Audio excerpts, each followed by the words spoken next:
ಒಂದು ಕಾಲದಲ್ಲಿ ಕ್ರಿಕೆಟ್ನಲ್ಲಿ ಪಾಕಿಸ್ತಾನ ತಂಡ ಅಂದ್ರೆ ಸ್ಟ್ರಾಂಗ್ ಎನ್ನುವಂತ ಮಾತಿತ್ತು. ಆದ್ರೀಗ ಪಾಕ್ ಟೀಮ್ ಅಂದ್ರೆ ವೀಕ್ ಎನ್ನುವಷ್ಟರ ಮಟ್ಟಿಗೆ ಫೇಲ್ಯೂರ್ ಕಾಣ್ತಾ ಇದೆ. ಕ್ರಿಕೆಟ್ ಶಿಶುಗಳ ಎದುರಲ್ಲಿ ಈಸಿಯಾಗಿ ಸೋಲೊಪ್ಪಿಕೊಳ್ತಿದ್ದಾರೆ. ಕಳೆದ 3-4 ವರ್ಷಗಳಿಂದ ಗೆದ್ದಿದ್ದಕ್ಕಿಂತ ಸೋತಿದ್ದೇ ಹೆಚ್ಚು. ಈಗ ವೆಸ್ಟ್ ಇಂಡೀಸ್ ವಿರುದ್ಧದ ಪಂದ್ಯದಲ್ಲಿ ಅತ್ಯಂತ ಹೀನಾಯವಾಗಿ ಶರಣಾಗಿದ್ದಾರೆ. ಬೌಲರ್ಗಳು ಹಿಗ್ಗಾಮುಗ್ಗಾ ಚರ್ಚಿಸಿಕೊಂಡ್ರೆ ಬ್ಯಾಟರ್ಗಳು ಪೆವಿಲಿಯನ್ ಪರೇಡ್ ನಡೆಸಿದ್ರು. ಅಷ್ಟಕ್ಕೂ ಪಾಕ್ ಕ್ರಿಕೆಟ್ನಲ್ಲಿ ಏನೆಲ್ಲ ಆಗ್ತಾ ಇದೆ ಅನ್ನೋ ಬಗ್ಗೆ ಈ ವಿಡಿಯೋದಲ್ಲಿ ಮಾಹಿತಿಯನ್ನು ಕೊಡ್ತೇನೆ. ನಾನು ಶಾಂತಾ, ನೀವು ಸುದ್ದಿಯಾನದ ಸಬ್ಸ್ಕ್ರೈಬರ್ ಆಗೋದಕ್ಕೆ ಮರಿಬೇಡಿ. ಪಾಕಿಸ್ತಾನ ಮತ್ತು ವೆಸ್ಟ್ ಇಂಡೀಸ್ ನಡುವಿನ 3 ಏಕದಿನ ಪಂದ್ಯಗಳ ಸರಣಿಯಲ್ಲಿ ವಿಂಡೀಸ್ ಪಡೆ 2-1 ಅಂತರಿಂದ ಗೆದ್ದು ಬೀಗಿದೆ. ಅದರಲ್ಲೂ ಮಂಗಳವಾರ ಟ್ರಿನಿಡಾಡ್ನಲ್ಲಿ ನಡೆದಂತ 3ನೇ ಹಾಗೆ ನಿರ್ಣಾಯಕ ಪಂದ್ಯದಲ್ಲಿ ವೆಸ್ಟ್ ಇಂಡೀಸ್ ತಂಡ ಪಾಕಿಸ್ತಾನ ವಿರುದ್ಧ ಬರೋಬ್ಬರಿ 202 ರನ್ಗಳ ಬೃಹತ್ ಅಂತರದ ಭರ್ಜರಿ ಗೆಲುವನ್ನ ಸಾಧಿಸಿದೆ. ಈ ಹೀನಾಯ ಸೋಲಿನೊಂದಿಗೆ ಪಾಕ್ ತಂಡ ವಿಂಡೀಸ್ ಸರಣಿಗೆ ಗುಡ್ ಬೈ ಹೇಳಿದ್ರೆ ಅತ್ತ ಪಿಸಿಬಿಗೆ ಮತ್ತೊಂದು ತಲೆಬಿಸಿ ಶುರುವಾಗಿದೆ. 295 ರನ್ಗಳ ಟಾರ್ಗೆಟ್, 90 ರನ್ಗಳಿಗೆ ಆಲ್ ಔಟ್. ಇನ್ನು ಸರಣಿಯ ಕೊನೆ ಪಂದ್ಯದಲ್ಲಿ ಟಾಸ್ ಸೋತು ಮೊದಲು ಬ್ಯಾಟಿಂಗ್ಗೆ ಇಳಿದಂತ ವೆಸ್ಟ್ ಇಂಡೀಸ್ ತಂಡಕ್ಕೆ ಆರಂಭದಲ್ಲಿ ಸಂಕಷ್ಟ ಎದುರಾಗಿತ್ತು. 31ನೇ ಓವರ್ ವೇಳೆಗೆ 4 ವಿಕೆಟ್ಗಳನ್ನು ಕಳ್ಕೊಂಡು 113 ರನ್ಗಳನ್ನಷ್ಟೇ ಗಳಿಸಿತ್ತು. ಹೀಗಾಗಿ 200 ಸ್ಕೋರ್ ಒಳಗೆ ಆಲ್ಔಟ್ ಆಗಬಹುದು ಎನ್ನುವಂತ ಅಂದಾಜಿತ್ತು. ಆದ್ರೆ ಶಾಹೋಪ್ ಎಲ್ಲರ ಲೆಕ್ಕಾಚಾರಗಳನ್ನ ಉಲ್ಟಾ ಮಾಡಿದ್ರು. 4ನೇ ಕ್ರಮಾಂಕದಲ್ಲಿ ಬ್ಯಾಟಿಂಗ್ಗೆ ಬಂದಂತ ಶಾಹೋಪ್ ಪಾಕ್ ಬೌಲರ್ಗಳ ಬೆವರಿಳಿಸಿದ್ರು. 10 ಬೌಂಡ್ರಿ ಹಾಗೆ 5 ಸಿಕ್ಸರ್ಗಳೊಂದಿಗೆ ನಾಟ್ ಔಟ್ ಆಗೋ ಮೂಲಕ 120 ರನ್ಗಳನ್ನ ಗಳಿಸಿದ್ರು. ಹಾಗೆ ತಮ್ಮ 18ನೇ ಏಕದಿನ ಅಂತಾರಾಷ್ಟ್ರೀಯ ಶತಕವನ್ನ ಕಂಪ್ಲೀಟ್ ಮಾಡಿದ್ರು. ಮೊದಲೆಡೆ ರೋಸ್ಟನ್ ಚೇಸ್ ಅವರ 36 ರನ್ಗಳ ಸಹಾಯದಿಂದ ಪಂದ್ಯದಲ್ಲಿ ಕಂಟ್ರೋಲ್ ಪಡೆದ್ರು. ಇನ್ನು ಜಸ್ಟಿನ್ ಗ್ರೀವ್ಸ್ ಕೇವಲ 24 ಎಸೆತಗಳಲ್ಲಿ 43 ರನ್ ಗಳಿಸುವ ಮೂಲಕ ಸ್ಕೋರ್ ಅನ್ನ ಹೆಚ್ಚಿಸಿದ್ರು.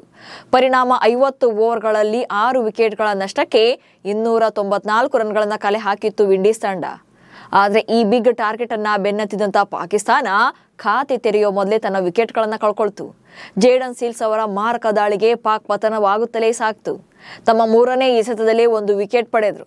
ಹಾಗೆ ಮೊದಲ 9 ಓವರ್ಗಳಲ್ಲಿ ಇನ್ನೂ 3 ವಿಕೆಟ್ ಉರುಳಿಸಿದ್ರು.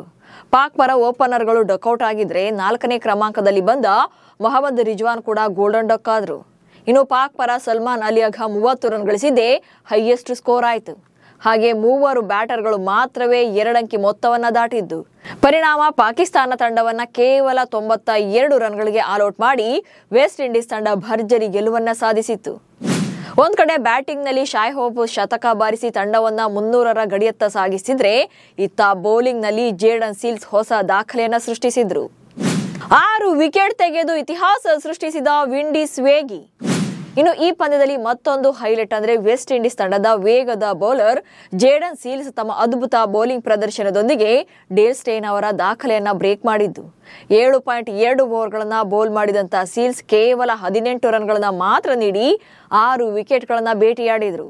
ಈ ಮೂಲಕ ಪಾಕಿಸ್ತಾನವನ್ನ ಕೇವಲ 92 ರನ್ಗಳಿಗೆ ಆಲ್ಔಟ್ ಮಾಡುವಲ್ಲಿ ಯಶಸ್ವಿಯಾದರು. ಹಾಗೆ ಸೀಲ್ಸ್ ಪಾಕಿಸ್ತಾನ ವಿರುದ್ಧ ಏಕದಿನ ಕ್ರಿಕೆಟ್ನಲ್ಲಿ ಅತ್ಯುತ್ತಮ ಪ್ರದರ್ಶನ ನೀಡಿದ್ರು. 2013ರಲ್ಲಿ ಡೇಲ್ ಸ್ಟೇನ್ 9 ಓವರ್ಗಳಲ್ಲಿ 39 ರನ್ ನೀಡಿ 6 ವಿಕೆಟ್ ಪಡೆದಿದ್ರು.